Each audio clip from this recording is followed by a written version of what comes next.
জান, তুমি এখানে 5টা পর্যন্ত বসে থেকে দাও তো। তোমার কোনো বয়ফ্রেন্ড নাই? তার মানে তুমি তোমার বন্ধুর কথা শুনি সত্যি সত্যি আমাকে বিশ্বাস করছো না? আচ্ছা, আমাদের ভালোবাসা কি এতটাই ঠুনকো যার তার কথায় ভালোবাসার প্রমাণ দিতে হবে? এই বিশ্বাসটুকু আমার প্রতি নাই।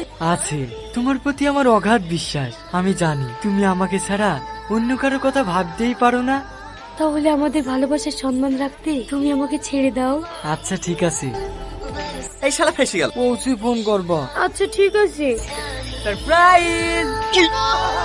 এটা কে, তোমার ভাই নাকি? না, তুমি এত তাড়াতাড়ি চলে আসলে যে? তোমার না 5টার সময় আসার কথা ছিল। অফিসটা আজকে একটু আগে ছুটি হয়ে গেছে, তার জন্য তো সারপ্রাইজ দিলাম। তোমাকে আমি সারপ্রাইজ ভাই। ওইটা আর ভাই না, ওইটা তোমার সতীন। হ্যাঁ, সতীন মানে? সতীন মানে বুঝতে পারছো না? এক গার্লফ্রেন্ডের 2 বয়ফ্রেন্ড। 3 নম্বর বয়ফ্রেন্ডকে দেখতে হলে একটু ওয়েট করো, 7টার সময় আসছে। এই সাথী পালা। সালমা, সালমা।